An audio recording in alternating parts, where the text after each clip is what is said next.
ಕರಾವಳಿ ಸೃಷ್ಟಿ ಪರಶುರಾಮ ಹೆಸರಲ್ಲಿ ಮಹಾಮೋಸ. ನಿರ್ಧರಿಸಿದ್ದು ಕಂಚಿನ ಪ್ರತಿಮೆ, ಆಗಿದ್ದು ಫೈಬರ್ ಪ್ರತಿಮೆ. ಕಂಚಿನ ಪ್ರತಿಮೆಯ ಗೋಲ್ಮಾಲ್ನಲ್ಲಿ ಯಾರ ಕೈಚಳಕ? ಸಿಐಡಿ ತನಿಖೆಯು ಮಂದಗತಿ, ಆಗ್ತಿದೆಯಾ ಅಡ್ಜಸ್ಟ್ಮೆಂಟ್ ಪಾಲಿಟಿಕ್ಸ್?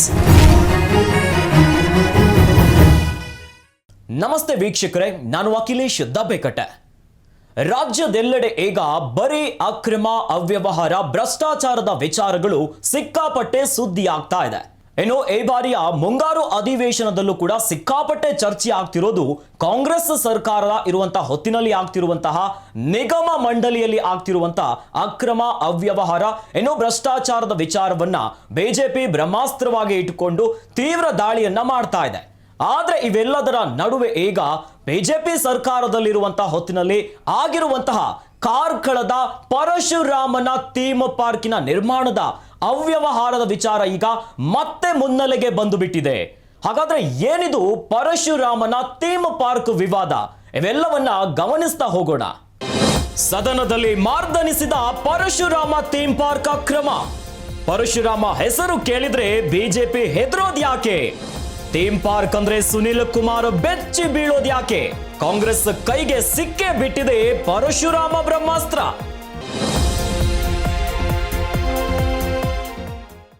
ರಾಜ್ಯದಲ್ಲಿ ಎಲ್ಲ ಅಕ್ರಮ ಅವ್ಯವಹಾರಗಳ ನಡುವೆ ಈಗ ಕಾರ್ಕಳದ ಪರಶುರಾಮ ಥೀಮ್ ಪಾರ್ಕಿನ ನಿರ್ಮಾಣದಲ್ಲಾಗಿರುವಂತಹ ಅಕ್ರಮದ ವಿಚಾರ ಸಿಕ್ಕಾಪಟ್ಟೆ ಸದ್ದು ಮಾಡ್ತಾ ಇದೆ. ಹಾಗಾದ್ರೆ ಪರಶುರಾಮ ಥೀಮ್ ಪಾರ್ಕಿನಲ್ಲಿ ಅಕ್ರಮದಲ್ಲಿ ಕೇಳಿಬರ್ತಿರುವಂತ ಆರೋಪಿಗಳ ಹೆಸರಾದ್ರೂ ಯಾರದ್ದು? ಏನಿದು ಪರಶುರಾಮ ಥೀಮ್ ಪಾರ್ಕಿನ ವಿವಾದ? ಇವೆಲ್ಲವನ್ನ ನೋಡ್ತಾ ಹೋಗೋಣ.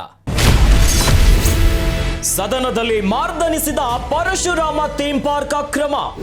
ಪರಶುರಾಮ ಹೆಸರು ಕೇಳಿದ್ರೆ ಬಿಜೆಪಿ ಹೆದರೋದ್ಯಾಕೆ? ಥೀಮ್ ಪಾರ್ಕ್ ಅಂದ್ರೆ ಸುನಿಲ್ ಕುಮಾರ್ ಬೆಚ್ಚಿ ಬೀಳೋದ್ಯಾಕೆ? ಕಾಂಗ್ರೆಸ್ ಕೈಗೆ ಸಿಕ್ಕೇ ಬಿಟ್ಟಿದೆ ಪರಶುರಾಮ ಬ್ರಹ್ಮಾಸ್ತ್ರ. ಹಾಗಾದ್ರೆ ಪರಶುರಾಮ ಥೀಮ್ ಪಾರ್ಕಿನಲ್ಲಿ ಅಕ್ರಮದಲ್ಲಿ ಕೇಳಿಬರ್ತಿರುವಂತ ಆರೋಪಿಗಳ ಹೆಸರಾದ್ರೂ ಯಾರದ್ದು? ಉಡುಪಿ ಜಿಲ್ಲೆಯ ಕಾರ್ಕಳ ತಾಲೂಕಿನ ಬೈಲೂರಿನಲ್ಲಿ ಪರಶುರಾಮ ಥೀಮ್ ಪಾರ್ಕ್ ಅನ್ನ ನಿರ್ಮಾಣ ಮಾಡಲಾಗಿತ್ತು. ಇದು ಉಮ್ಮಿಕುಂಜ ಬೆಟ್ಟದ ಮೇಲೆ ಪರಶುರಾಮ ಥೀಮ್ ಪಾರ್ಕ್ ಅನ್ನ ನಿರ್ಮಾಣ ಮಾಡಿದ್ರು. ಇನ್ನು ಆ ಹೊತ್ತಿನ ಅಂದಿನ ಸಿಎಂ ಬೊಮ್ಮಾಯಿ ಅವರು 2023ರ ಜನವರಿ 17ರಂದು ಈ ಥೀಮ್ ಪಾರ್ಕ್ ಅನ್ನ ಉದ್ಘಾಟನೆ ಮಾಡಿದ್ರು. ಇನ್ನು ನೇತೃತ್ವವನ್ನ ಅಂದಿನ ಸಚಿವ ಸುನೀಲ್ ಕುಮಾರ್ ಅವರು ವಹಿಸಿಕೊಂಡಿದ್ರು. ಇಡೀ ಥೀಮ್ ಪಾರ್ಕ್ ಅನ್ನು 15 ಕೋಟಿ ರೂಪಾಯಿ ವೆಚ್ಚದಲ್ಲಿ ನಿರ್ಮಿಸಲಾಗಿತ್ತು. ಬಹಳ ದೊಡ್ಡ ಮಟ್ಟದಲ್ಲಿ ಥೀಮ್ ಪಾರ್ಕ್ ನ ನಿರ್ಮಾಣ ಮಾಡಬೇಕಂತ ಅನುದಾನವನ್ನ ಕೂಡ ಪಡೆದುಕೊಂಡಿದ್ರು, 15 ಕೋಟಿ ರೂಪಾಯಿಯಲ್ಲಿ. ಅದರಲ್ಲಿ ಬೃಹತ್ತಾದ ಪರಶುರಾಮನ ಪುತ್ಥಳಿ, ಬಯಲು ರಂಗಮಂದಿರ, ಆರ್ಟ್ ಗ್ಯಾಲರಿ ಮತ್ತು ಭಜನಾ ಮಂದಿರವನ್ನ ನಿರ್ಮಿಸಲಾಗಿತ್ತು. ಕರಾವಳಿಯ ಆರಾಧ್ಯ ದೇವರು ಪರಶುರಾಮನ ಕಂಚಿನ ಪುತ್ಥಳಿಯನ್ನ ನಿರ್ಮಾಣ ಮಾಡ್ತೀವಿ, ಬಯಲು ರಂಗಮಂದಿರ, ಆರ್ಟ್ ಗ್ಯಾಲರಿಯನ್ನ ನಿರ್ಮಾಣ ಮಾಡ್ತೀವಿ ಅಂತ ಅವತ್ತು 15 ಕೋಟಿ ರೂಪಾಯಿ ವೆಚ್ಚದಲ್ಲಿ ನಿರ್ಮಾಣವಾಗಿತ್ತು ಈ ಭವ್ಯವಾಗಿರುವಂತಹ ಪರಶುರಾಮನ ಮೂರ್ತಿ. ಬಹಳ ಮುಖ್ಯವಾಗಿ ನಾವು ಗಮನಿಸಬೇಕಾಗಿರುವಂತದ್ದು, ಇದು ಬಿಜೆಪಿ ಸರ್ಕಾರ ಇರುವಂತಹ ಹೊತ್ತಿನಲ್ಲಿ 2023ರಲ್ಲಿ ಬರೋಬ್ಬರಿ 15 ಕೋಟಿ ರೂಪಾಯಿ ವೆಚ್ಚದಲ್ಲಿ ಕಾರ್ಕಳದ ಉಮ್ಮಿಕುಂಜ ಬೆಟ್ಟದಲ್ಲಿ ನಿರ್ಮಾಣವಾಗಿತ್ತು. ಇನ್ನು ಪರಶುರಾಮ ಅಂತಂದ್ರೆ ಕರಾವಳಿಯ ಆರಾಧ್ಯ ದೇವರು. ಅಲ್ಲಿ ಬಹಳಷ್ಟು ಅಲ್ಲಿನ ಅಸ್ಮಿತೆ ಮತ್ತು ಬಹಳಷ್ಟು ಆರಾಧ್ಯವನ್ನ ಮಾಡುವಂತಹ ದೇವರು ಅಂತಂದ್ರೆ ಪರಶುರಾಮ. ಬಹಳ ಇತಿಹಾಸದನ್ನ ಗಮನಿಸ್ತಾ ಹೋಗೋದಾದ್ರೆ ಇದು ಕರಾವಳಿ ಪರಶುರಾಮ ಸೃಷ್ಟಿಯ ಭೂಮಿ. ಹೀಗಾಗಿ ಇಲ್ಲಿ ಬಹು ಬೇಡಿಕೆ ಇತ್ತು, ಪರಶುರಾಮನ ಪುತ್ಥಳಿಯನ್ನ ನಿರ್ಮಾಣ ಮಾಡಬೇಕು ಅನ್ನುವಂತ ಬಹಳ ಹೋರಾಟಗಳಿತ್ತು, ಬಹಳ ಜನರ ನಿರೀಕ್ಷೆ ಇತ್ತು. ಇದರಂತೆ ಇದನ್ನ ನಿರ್ಮಾಣ ಮಾಡುವಂತ ಜವಾಬ್ದಾರಿಯನ್ನ ಕಾರ್ಕಳದ ಸ್ಥಳೀಯ ಶಾಸಕ ವಿ ಸುನೀಲ್ ಕುಮಾರ್ ಅವರು ಜವಾಬ್ದಾರಿಯನ್ನ ತೆಗೆದುಕೊಂಡಿದ್ರು. ಇನ್ನು ಅದರಂತೆ ಜವಾಬ್ದಾರಿಯುತವಾಗಿ ಆ ಒಂದು ಪುತ್ಥಳಿಯನ್ನ ನಿರ್ಮಾಣ ಮಾಡಿದ್ರು. ಪುತ್ಥಳಿಯ ಜೊತೆಯಲ್ಲಿ ರಂಗಮಂದಿರ, ಧ್ಯಾನ ಕೇಂದ್ರವೆಲ್ಲವನ್ನ ಮಾಡಿದ್ರು. ಹಾಗಾದ್ರೆ ಅಲ್ಲಿ ಆಗಿರುವಂತ ಅಕ್ರಮ ಅವ್ಯವಹಾರ ಏನು? ಇವೆಲ್ಲವನ್ನ ಗಮನಿಸ್ತಾ ಹೋಗೋಣ. ಬಹು ನಿರೀಕ್ಷೆಯ ಪರಶುರಾಮ ಪುತ್ಥಳಿಯನ್ನ ಕಂಚು ಮತ್ತು ಉಕ್ಕಿನಿಂದ ನಿರ್ಮಾಣ ಅಂತ ಹೇಳಲಾಗಿತ್ತು.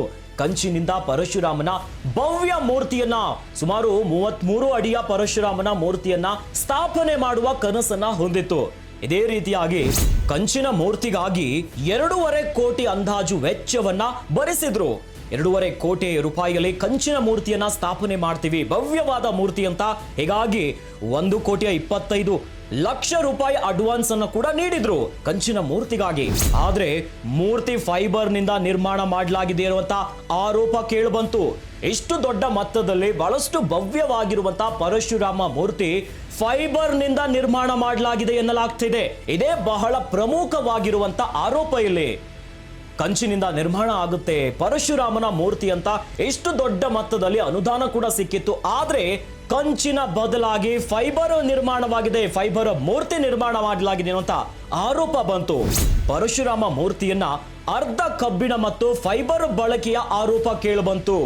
ಪರಶುರಾಮ ಮೂರ್ತಿ ಕಂಚಿನಲ್ಲಿ ಆಗುತ್ತೆ ಅಂತ ಲಕ್ಷಾಂತರ ಭಕ್ತರು, ಅಲ್ಲಿನ ಸ್ಥಳೀಯರು ಎಲ್ಲರ ಕನಸಾಗಿತ್ತು, ಕರಾವಳಿಗರದು. ಆದ್ರೆ ಮೂರ್ತಿ ಕಬ್ಬಿಣ ಮತ್ತು ಫೈಬರ್ ನಿಂದ ಬಳಕೆಯಾಗಿದೆ, ನಿರ್ಮಾಣ ಮಾಡಲಾಗಿದೆ ಎನ್ನುವಂತ ಆರೋಪ ಬಂತು. ಅಲ್ಲದೆ ಸಾಕ್ಷಿ ಸಮೇತ ಕಾಮಗಾರಿಯಲ್ಲಾದ ಅಕ್ರಮ ಬಯಲಿಗೆ ಬಂದುಬಿಟ್ಟಿತ್ತು.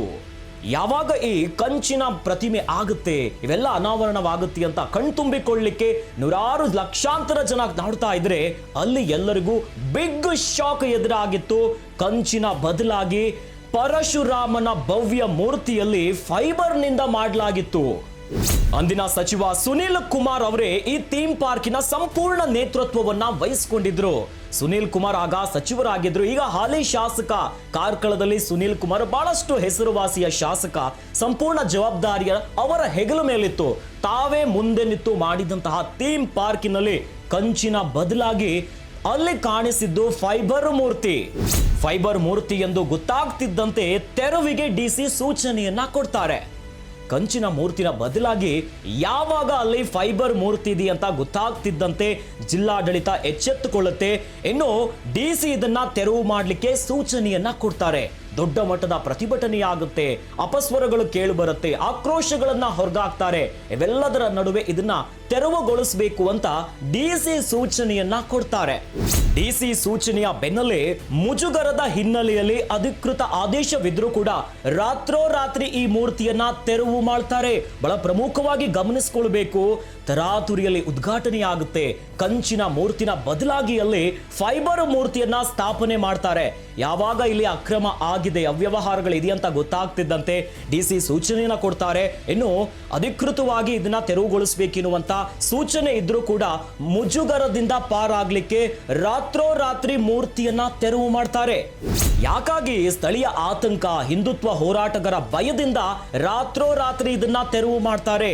ಎಲ್ಲರ ಕನಸಾಗಿತ್ತು ಆರಾಧ್ಯ ದೈವ ಪರಶುರಾಮ ಅಂತ ಅಂದ್ರೆ ಬಹಳ ಅಸ್ಮಿತೆಯನ್ನ ಹೊಂದಿರ್ತಾರೆ. ಹೀಗೆಲ್ಲ ಇದ್ರೂ ಕೂಡ ಎಲ್ಲಿ ಏನೇನೋ ದೊಡ್ಡ ಮುಜುಗರ ಆಗಿಬಿಡುತ್ತೆ, ದೊಡ್ಡ ಸಮಸ್ಯೆ ಎದುರಾಗುತ್ತೆ ಅಂತ ರಾತ್ರೋರಾತ್ರಿ ಇದನ್ನ ತೆರವು ಮಾಡುವಂತ ಕೆಲಸ ಆಗುತ್ತೆ. ಮೂರ್ತಿ ನಿರ್ಮಾಣಕ್ಕೆ ಸ್ಥಳೀಯ ಹಾಗೂ ಹಿಂದುತ್ವ ಹೋರಾಟಗಾರರ ಆಶಯವಾಗಿತ್ತು. ಭವ್ಯವಾದ ಮೂರ್ತಿಯನ್ನು ಮಾಡಬೇಕು ಎನ್ನುವಂತ ದೊಡ್ಡ ಕನಸನ್ನ ಹೊತ್ತಿದ್ರು ಕರಾವಳಿಗರು. ಆದ್ರೆ ಈ ಎಲ್ಲರ ಕನಸಲ್ಲಿ ನಿರಾಸೆಯಾಗಿಬಿಡ್ತು. ಯಾಕಂತಂದ್ರೆ ನಿರ್ಮಾಣವಾಗಿರುವಂತದ್ದು ಫೈಬರ್ ಮೂರ್ತಿ. ಕರಾವಳಿ ಭಾಗ ಪರಶುರಾಮನ ಸೃಷ್ಟಿ ಎಂಬ ನಂಬಿಕೆ ಅಲ್ಲಿನ ಜನರದ್ದು. ಕರಾವಳಿ ಅಂತಂದ್ರೆ ಪರಶುರಾಮ ಕೊಡಲಿಯನ್ನ ಬಿಸಾಕ್ತಾನೆ, ಅಲ್ಲಿಂದ ಆಗುತ್ತೆ ಎನ್ನುವಂತ ದೊಡ್ಡ ಐತಿಹಾಸಿಕ ಇತಿಹಾಸವನ್ನ ಹೊಂದಿರುವಂತದ್ದು. ಆದ್ರೆ ಜನರ ನಂಬಿಕೆಗೆ, ಅವರ ಎಲ್ಲ ಭಾವನೆಗೆ ಧಕ್ಕೆ ಬರುವಂತ ಕೆಲಸ ಆಗುತ್ತೆ. ಜನರ ಭಾವನೆಗಳ ಜೊತೆಗೆ ಅಧಿಕಾರಿಗಳು ಮತ್ತು ಅಂದಿನ ಸರ್ಕಾರ ಚೆಲ್ಲಾಟವನ್ನ ಆಡುಬಿಡುತ್ತೆ. ಪರಶುರಾಮನ ಭವ್ಯ ಕಂಚಿನ ಮೂರ್ತಿ ನಿರ್ಮಾಣ ಆಗುತ್ತೆ, ಕಣ್ತುಂಬಿಕೊಳ್ಳಬೇಕು ಅಂತ ಬಹುದಿನದ ಕನಸನ್ನ ಹೊತ್ತಿದ್ದ ಜನರಿಗೆ ದೊಡ್ಡ ಶಾಕ್ ಎದುರಾಗಿಬಿಡುತ್ತೆ. ಇದರ ಬೆನ್ನಲ್ಲೇ ಶುರುವಾಗುತ್ತೆ ಈ ಒಂದು ಪ್ರಕರಣದ ತನಿಖೆಯ ವಿಚಾರ. ಪರಶುರಾಮ ಮೂರ್ತಿ ಅಕ್ರಮದ ತನಿಖೆ ಬಗ್ಗೆ ಒತ್ತಡಗಳು ಹೆಚ್ಚಾಗ್ತಾ ಹೋಗುತ್ತೆ. ಕಂಚಿನ ಮೂರ್ತಿ ಆಗುತ್ತೆ ಎನ್ನುವಂತ ದೊಡ್ಡ ಆಸೆಯನ್ನ ಹೊಂದಿದ್ದ ಎಲ್ಲರಿಗೂ ಕೂಡ ಬಿಗ್ ಶಾಕ್ ಕಾದಿದ್ದು ಅದು ಕಂಚಲ್ಲ ಫೈಬರ್ ಎನ್ನುವುದಾಗಿ. ಹಿಂದೂಗಳ ಭಾವನೆ ಜೊತೆ ಚೆಲ್ಲಾಟ ಆಡಿದವರ ವಿರುದ್ಧ ಕ್ರಮ ಆಗಬೇಕು ಅಂತ ತೀವ್ರ ಹೋರಾಟಗಳು ನಡೆಯುತ್ತೆ. ಸ್ಥಳೀಯ ಜನರು, ಹಿಂದೂ ಪರ ಹೋರಾಟಗಾರರಿದ್ದಲೇ ಒತ್ತಡ ಹೆಚ್ಚಾಗಿಬಿಡುತ್ತೆ. ಎಲ್ಲರೂ ಕೂಡ ಒತ್ತಾಯವನ್ನ ಮಾಡ್ತಾರೆ, ತನಿಖೆ ಆಗಬೇಕು ಅಂತ. ಕಾಂಗ್ರೆಸ್ ಸರ್ಕಾರ ಬಂದ ನಂತರ ಸಿಐಡಿ ತನಿಖೆಗೆ ಆದೇಶವನ್ನ ಮಾಡ್ತಾರೆ. ಬಿಜೆಪಿ ಅಧಿಕಾರದಲ್ಲಿರುವಂತಹ ಹೊತ್ತಿನಲ್ಲಿ ಈ ಒಂದು ಅನಾವರಣ ಆಗುತ್ತೆ ಕಂಚಿನ ಮೂರ್ತಿ ಅಂತ. ಆದ್ರೆ ತದನಂತರ ಯಾವಾಗ ಸತ್ಯಾಂಶಗಳು ಗೊತ್ತಾಗ್ತಾ ಹೋಗುತ್ತೆ, ತನಿಖೆ ಇನ್ನಷ್ಟು ಚುರುಕು ಮಾಡಬೇಕು, ನಿಜವಾದ ನ್ಯಾಯ ಸಿಗಬೇಕು, ಇಲ್ಲಿ ಅಕ್ರಮ ಆಗಿದೆ ಇರುವಂತಹ ವಿಚಾರ ಮುನ್ನೆಲೆಗೆ ಬರುತ್ತೆ. ಇನ್ನು ಸಿಎಂ ಸಿದ್ದರಾಮಯ್ಯ ಅವರು ಸರ್ಕಾರದಲ್ಲಿ ಇರುವಂತಹ ಹೊತ್ತಿನಲ್ಲಿ ಸಿಐಡಿ ತನಿಖೆಗೆ ಆದೇಶವನ್ನ ನೀಡ್ತಾರೆ. ಸಿಐಡಿ ತನಿಖೆಗೆ ಆದೇಶವನ್ನ ಸಿಎಂ ಸಿದ್ದರಾಮಯ್ಯನವರು ನೀಡ್ತಾರೆ. ಸಿಐಡಿ ಆದೇಶ ಬಳಿಕವೂ ತಾರ್ಕಿಕ ಅಂತ್ಯವನ್ನ ಕಾಣದ ತನಿಖೆ. ತದನಂತರ ದಿನದಲ್ಲೇ ಸಿಐಡಿ ತನಿಖೆಗೆ ಒಪ್ಪಿಸ್ತಾರೆ. ಆದರೂ ಕೂಡ ಮಂದಗತಿಯಲ್ಲಿ ಸಾಗುತ್ತೆ. ಯಾವುದೇ ರೀತಿಯಾದಂಥ ಮೇಜರ್ ಡೆವಲಪ್ಮೆಂಟ್ಗಳು ಈ ಒಂದು ಪ್ರಕರಣದಲ್ಲಿ ಆಗಲ್ಲ. ಮಂದಗತಿಯಲ್ಲೇ ಸಾಗುತ್ತೆ. ಯಾರ್ಯಾರು ಆರೋಪಿಗಳು, ಯಾರಿಗೆ ಕಾಂಟ್ರಾಕ್ಟ್ ಅನ್ನ ಕೊಟ್ಟಿದ್ರು, ಕಂಚಿನ ಬದಲಾಗಿ ಅಲ್ಲಿ ಯಾಕೆ ಫೈಬರ್ ಬಂತು, ಯಾವ ಒಂದು ಅಂತ್ಯವೂ ಕಾಣಲ್ಲ. ಸಿಐಡಿ ಆದೇಶದ ಬಳಿಕವೂ ತಾರ್ಕಿಕ ಅಂತ್ಯ ಕಾಣದ ತನಿಖೆ. ಕಳೆದ 1 ತಿಂಗಳ ಹಿಂದೆ ಎಫ್ಐಆರ್ ಕೂಡ ದಾಖಲಾಗಿತ್ತು. ಹೆಸರಿಗೆ ಮಾತ್ರ ಸಿಐಡಿ ತನಿಖೆ ಆನೆಗತಿಯಲ್ಲಿ ವಿಚಾರಣೆ ಆಗ್ತಾ ಇದೆ. ಹೆಚ್ಚಿನ ತನಿಖೆ ಆಗಬೇಕು, ಸತ್ಯಾಂಶಗಳು ಹೊರಬರಬೇಕು ಎನ್ನುವಂತ ನಿಟ್ಟಿನಲ್ಲಿ ಸಿಐಡಿಗೆ ತನಿಖೆಯನ್ನ ನೀಡ್ತಾರೆ. ಆದ್ರೆ ಯಾವುದೇ ಡೆವಲಪ್ಮೆಂಟ್ಸ್ಗಳಿಲ್ಲ. ತನಿಖೆಯಲ್ಲೂ ಹೊಂದಾಣಿಕೆ, ರಾಜಕಾರಣದ ಆರೋಪಗಳು ಕೇಳಿ ಬರ್ತಾ ಇದೆ. ಅಡ್ಜಸ್ಟ್ಮೆಂಟ್ ರಾಜಕೀಯ ನಡೆದು ಬಿಡ್ತಾ. ಯಾಕಂತಂದ್ರೆ ಯಾವಾಗ ಬಿಜೆಪಿ ಸರ್ಕಾರದಲ್ಲಿರುತ್ತೆ, ವಿ ಸುನೀಲ್ ಕುಮಾರ್ ಅವರ ನೇತೃತ್ವದಲ್ಲಿ ಈ ಒಂದು ಬೃಹತ್ತಾದ ಪ್ರತಿಮೆ ಅನಾವರಣವಾಗುತ್ತೆ. ಅಲ್ಲಿ ಅಕ್ರಮ ಆಗಿದೆ, ಭ್ರಷ್ಟಾಚಾರ ಆಗಿದೆ. ಹೀಗಾಗಿ ತನಿಖೆ ಆಗಬೇಕು ಅಂತ ಸಿಐಡಿಗೆ ನೀಡಿದ್ರು ಕೂಡ ಯಾವುದೇ ರೀತಿಯಾದಂತ ತನಿಖೆ ಚುರುಕಾಗಲ್ಲ. ಹಾಗಾದ್ರೆ ಬಿಜೆಪಿ ಕಾಂಗ್ರೆಸ್ ಸೇರಿ ಅಡ್ಜಸ್ಟ್ಮೆಂಟ್ ರಾಜಕೀಯವನ್ನ ಮಾಡಿಬಿಟ್ರ? ಹೀಗೊಂದು ಪ್ರಶ್ನೆ ಶುರುವಾಗ್ಬಿಡುತ್ತೆ. ಕಂಚಿನ ಮೂರ್ತಿ ಬದಲಾಗಿ ಫೈಬರ್ ಕಬ್ಬಿಣ ಮೂರ್ತಿಯಲ್ಲಿ ಬಂದು ಬಿಡುತ್ತೆ. ಇಷ್ಟೆಲ್ಲ ಆದ್ರೂ ಕೂಡ ತೆರವುಗೊಳಿಸಿದ್ದ ಮೂರ್ತಿ ಎಲ್ಲಿ ಹೋಗ್ಬಿಟ್ಟಿದೆ, ಏನಾಗಿದೆ ಎನ್ನುವಂತ ಪ್ರಶ್ನೆ ಈಗ ಯಕ್ಷ ಪ್ರಶ್ನೆಯಾಗಿ ಮೂಡ್ತಾ ಇದೆ. ಕಂಚಿನ ಮೂರ್ತಿಯ ಬದಲಾಗಿ ಫೈಬರ್ ಮೂರ್ತಿ ಇದೆ. ಹಾಗಾದ್ರೆ ರಾತ್ರೋರಾತ್ರಿ ತೆರವುಗೊಳಿಸಿದಂತಹ ಮೂರ್ತಿ ಎಲ್ಲಿ ಹೋಗಿಬಿಟ್ಟಿದೆ? ಸಂಬಂಧಪಟ್ಟವರ ವಿಚಾರಣೆಗೆ ಮೀನಾಮೇಷವನ್ನ ಯಾಕೆ ಹಾಕ್ತಾ ಇದ್ದಾರೆ? ಹಾಗಾದ್ರೆ ಎಲ್ಲರ ಕೈವಾಡ ಇದೆಯಾ? ಗೊತ್ತಿದ್ರು ಸುಮ್ಮನೆ ಇದೆಯಾ ಸರ್ಕಾರ? ಹಾಗಾದ್ರೆ ಅಡ್ಜಸ್ಟ್ಮೆಂಟ್ ಸರ್ಕಾರ, ಅಡ್ಜಸ್ಟ್ಮೆಂಟ್ ರಾಜಕೀಯವನ್ನ ಮಾಡ್ತಿದ್ದಾರ ಈ ಪ್ರಕರಣದಲ್ಲಿ? ಅಂದಿನ ಮಂತ್ರಿಗಳಿಗೆ ಇವೆಲ್ಲವೂ ಗೊತ್ತಿಲ್ಲದೆ ಆಗಿಬಿಡುತ್ತಾ?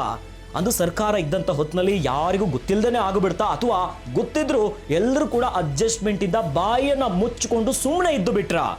ಗಮನಕ್ಕೆ ಸಂಬಂಧಪಟ್ಟವರು ಸುಮ್ಮನೆ ಇದ್ದಿದ್ ಯಾಕೆ?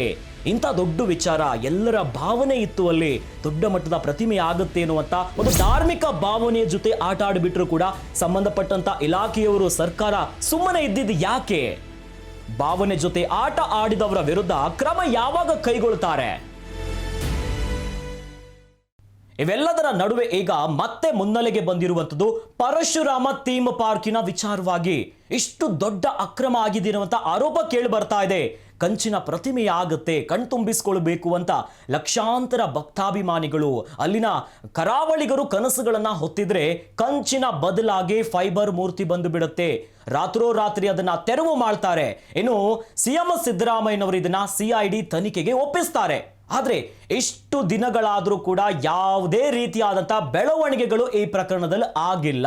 ಈಗ ಮುಂಗಾರು ಅಧಿವೇಶನದಲ್ಲಿ ಮತ್ತೆ ಮುನ್ನೆಲೆಗೆ ಬಂದು ಬಿಟ್ಟಿದೆ ವಿನಃ ಯಾವುದೇ ರೀತಿಯಾದಂತಹ ಚುರುಕು ಆಗ್ತಾ ಇಲ್ಲ. ಯಾವುದೋ ಸಣ್ಣ ಪುಟ್ಟ ವಿಚಾರಗಳಲ್ಲ, ಇದನ್ನ ನೆಗ್ಲೆಕ್ಟ್ ಮಾಡುವಂತ ವಿಚಾರ ಅಲ್ಲವೇ ಅಲ್ಲ. 15 ಕೋಟಿ ರೂಪಾಯಿ ವೆಚ್ಚದಲ್ಲಿ ನಿರ್ಮಾಣವಾಗಿರುವಂತಹ ಪ್ರತಿಮೆ ಎಲ್ಲರ ಭಾವನೆಗಳಿಗೆ ಈಗ ಧಕ್ಕೆಯಾಗಿಬಿಟ್ಟಿದೆ. ಹಾಗಾದ್ರೆ ಯಾಕೆ ತನಿಖೆ ಆಗ್ತಾ ಇಲ್ಲ? ಇನ್ನು ಬೇರೆ ಬೇರೆ ಪ್ರಕರಣ ನೋಡೋದಾದ್ರೆ SIT ರಚನೆ ಆಗುತ್ತೆ, ದಿಢೀರಂತ ಅರೆಸ್ಟ್ ಮಾಡ್ತಾರೆ ಅಥವಾ ನೋಟಿಸ್ ಅನ್ನ ಕೊಟ್ಟು ತನಿಖೆಯನ್ನ ಮಾಡ್ತಾರೆ. ಆದ್ರೆ ಈ ಪ್ರಕರಣವನ್ನ ಗಮನಿಸ್ತಾ ಇದ್ರೆ ಇಲ್ಲ ಅಂತ ಯಾವುದೇ ಬೆಳವಣಿಗೆಗಳಾಗ್ತಾ ಇಲ್ಲ. ಎಷ್ಟು ದಿನ ಆದರೂ ಕೂಡ ಯಾಕೆ ಸುಮ್ಮನಿದ್ದಾರೆ? ಹಾಗಾದ್ರೆ ಎಲ್ಲ ಅಧಿಕಾರಿಗಳು, ರಾಜಕಾರಣಿಗಳು ಬಾಯಿಗೆ ಬೀಗವನ್ನ ಹಾಕಿದ್ದಾರಂತಂದ್ರೆ ಎಲ್ಲರೂ ಕೂಡ ಶಾಮೀಲಾಗಿದ್ದಾರಾ? ಅಥವಾ ಗೊತ್ತಿದ್ದು ಯಾವ ವಿಚಾರವಾಗಿ ಈ ಒಂದು ಪ್ರಕರಣದಲ್ಲಿ ಸುಮ್ಮನೆ ಇದ್ದಾರೆ? ಕರಾವಳಿಯರ ಬಹು ನಿರೀಕ್ಷಿತ ಇನ್ನು ಆರಾಧ್ಯ ದೇವರ ವಿಚಾರದಲ್ಲಿ ಪುತ್ಥಳಿಯ ಸ್ಥಾಪನೆಯಲ್ಲಿ ಇಂಥ ಒಂದು ದೊಡ್ಡ ಆರೋಪ ಬಂದಿದೆ. ರಾತ್ರೋರಾತ್ರಿ ಪುತ್ಥಳಿಯನ್ನ ಬೇರೆ ಕಡೆ ಕರೆಸ್ತಾರೆ ಅಂತಂದ್ರೆ ಏನಾಗಿದೆ? ಹಾಗಾದ್ರೆ ಇದೀಗ ಈ ಒಂದು ಪ್ರಕರಣದಲ್ಲಿ ಮತ್ತೆ ವಿಚಾರ ಸಿಕ್ಕಾಪಟ್ಟೆ ಚರ್ಚೆ ಆಗ್ತದೆ. ಜೊತೆಯಲ್ಲಿ ಸಿಐಡಿ ತನಿಖೆ ಯಾವ ಹಂತದಲ್ಲಿದೆ? ಅಥವಾ ಇವೆಲ್ಲವನ್ನ ಗಮನಿಸ್ತಾ ಇದ್ರೆ ಬಿಜೆಪಿ ಮತ್ತು ಕಾಂಗ್ರೆಸ್ ಸೇರಿ ಅಡ್ಜಸ್ಟ್ಮೆಂಟ್ ಪೊಲಿಟಿಕ್ಸ್ಗೆ ಇಳಿದು ಬಿಟ್ರ? ಜನರ ಭಾವನೆಗಳ ಜೊತೆ ಆಟವಾಡ್ತಿದ್ದಾರಾ? ಏನೋ ಸ್ಥಳೀಯ ಶಾಸಕರನ್ನ ಯಾವುದೇ ರೀತಿಯಾದಂತಹ ತನಿಖೆ ಮಾಡಿಲ್ಲ, ವಿಚಾರಣೆಗಳು ಮಂದಗತಿಯಲ್ಲಿದೆ, ಎತ್ತ ಹೋಗ್ತಾ ಇದೆ ಈ ಪ್ರಕರಣ. ಇನ್ನು ತನಿಖೆ ಕೇವಲ ಹೆಸರಿಗೆ ಮಾತ್ರನ, ನಾಮಕಾವಸ್ಥೆಯಲ್ಲೇ ನಿಂತು ಬಿಡ್ತಾ ಈ ಒಂದು ತನಿಖೆಯ ವಿಚಾರ ಅನ್ನೋದು ಎಲ್ಲರಿಗೂ ಯಕ್ಷ ಪ್ರಶ್ನೆಯಾಗಿ ಕಾಡ್ತಾ ಇದೆ. ಮುಂದೆ ಈ ಪ್ರಕರಣ ಯಾವ ತಿರುವನ್ನ ಪಡೆದುಕೊಳ್ಳುತ್ತೋ ಕಾದು ನೋಡಬೇಕು. ಇನ್ನಷ್ಟು ಸುದ್ದಿಗಳಿಗಾಗಿ ನೋಡ್ತಾ ಇರಿ ಗ್ಯಾರಂಟಿ ನ್ಯೂಸ್. ಗ್ಯಾರಂಟಿ ನ್ಯೂಸ್, ಸುದ್ದಿ ಖಚಿತ, ನ್ಯಾಯ ನಿಶ್ಚಿತ.